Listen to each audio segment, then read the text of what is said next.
एक दिन अमित ने सोचा कि अपनी पुरानी घड़ी बेच दी जाए, लेकिन खुद जाकर बेचने का समय नहीं था।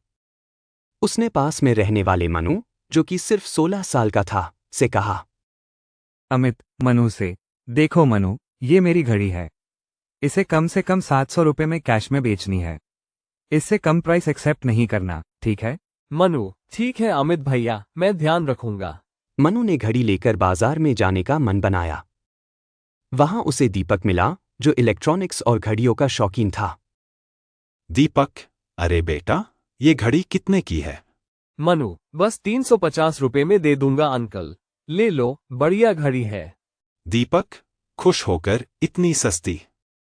चलो फटाफट पैसा लो और घड़ी दो।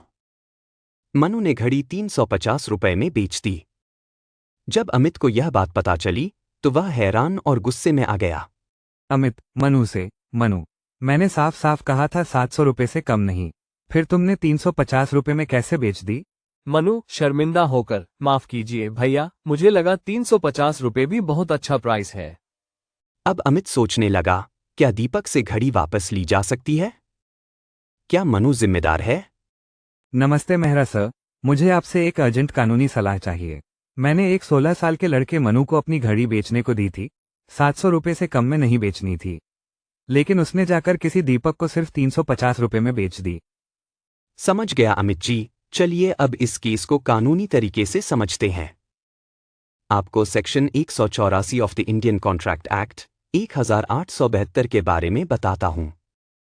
देखिए अमित जी, सेक्शन 184 कहता है कि कोई भी व्यक्ति, यहां तक कि नाबालिग माइनर भी एजेंट बन सकता है। पर अगर एजेंट माइनर होता है, तो वो अपने प्रिंसिपल के प्रति पर्सनली लायबल नहीं होता।